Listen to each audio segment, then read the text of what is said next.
David Spear, Civil Engineering Instructor at Texas Tech University, talking about CE 3303 solids, reviewing a recent test. And this part of this problem was related to the previous problem, so you need to refer to that. It is a shear and bending moment diagram. And we're going to look at that real quickly because it relates to this. Going back to that other setup problem.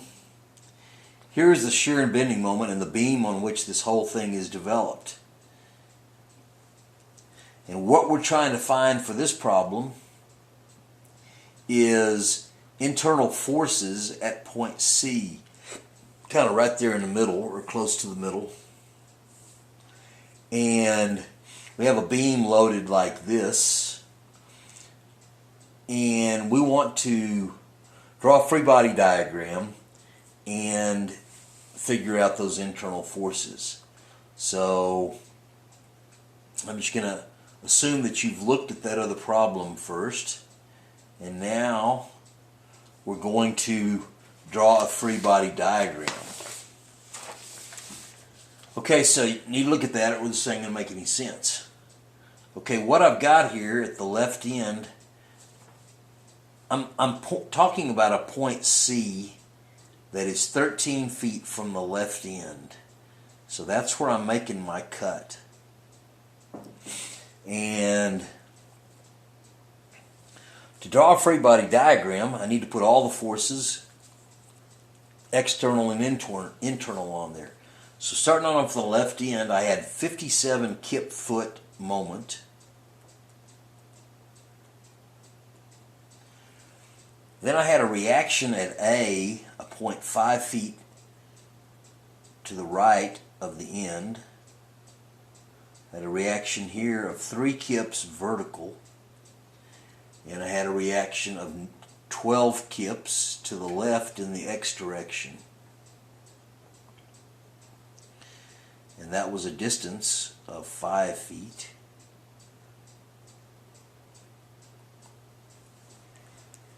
Then I go 5 more feet and I have a sloping load that was given to me as 15 kips at a 3, 4, 5 angle, where 3 is the vertical.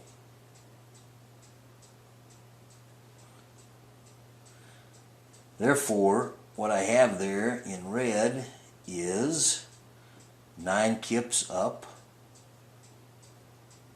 12 kips to the right. Here's my cut and my point C.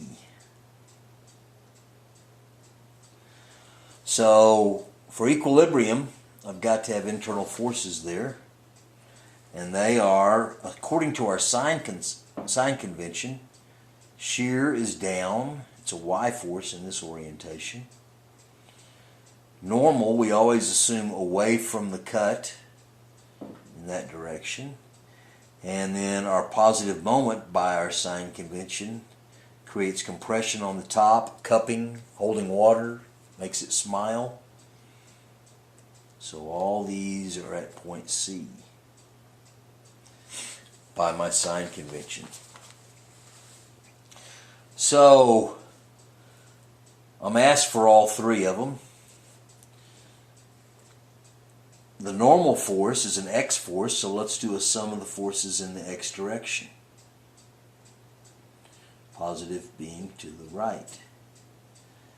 And I've got negative 12 from this load, reaction at A, and I've got positive 12 from the sloping force, and I've got my positive assumed normal internal force N.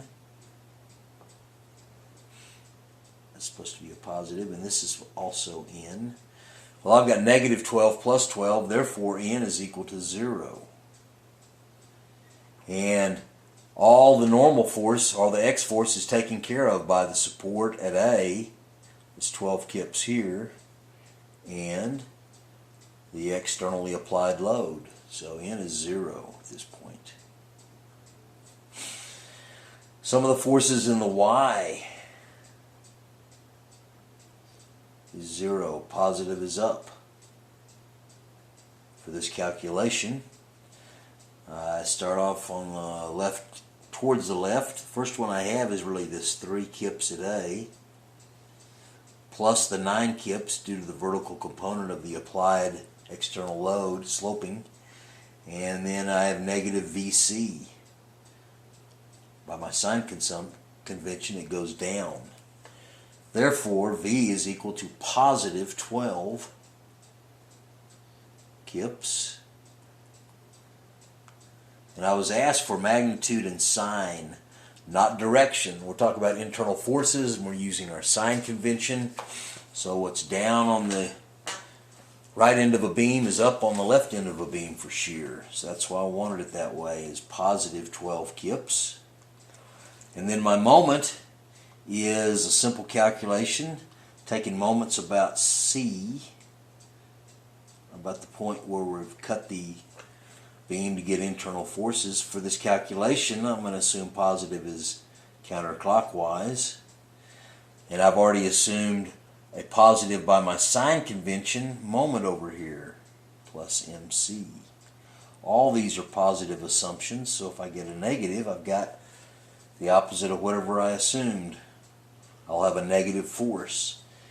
So the sum of the moments about C are, well, this distance right here, I should show, between the support and the sloping load is 5 feet, and then I've got 3 feet more from that point to the cut at point C.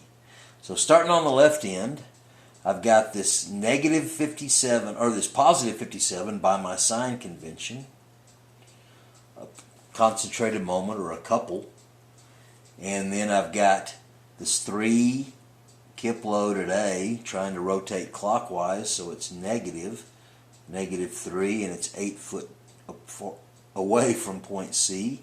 Then I've got also trying to rotate positive is this 9 kip force. So it's negative for rotation, 9 is the force, 3 is the distance. And then by my positive sign convention for solids, for internal force, I've got a positive moment, MC. Because it's counterclockwise, which makes it positive by my sign convention. So what I've got here is 57 minus 24 minus 27, and that makes negative 51, so I've got positive 6 plus MC equals 0, therefore MC equals negative 6 kip feet, and that's my answer, negative 6 kip feet. Now I have a nice moment diagram and a shear diagram that I can check these values on. So I'm getting V is positive 12 and M is negative 6.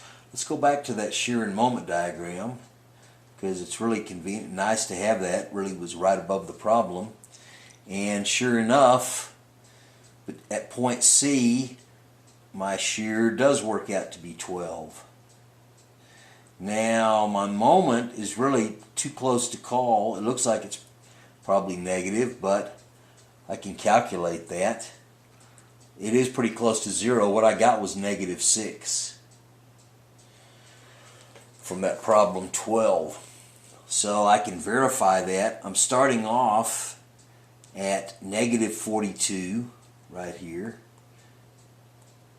at this point, and then I'm increasing with this area right here between the sloping load and point C, which is 3 feet away.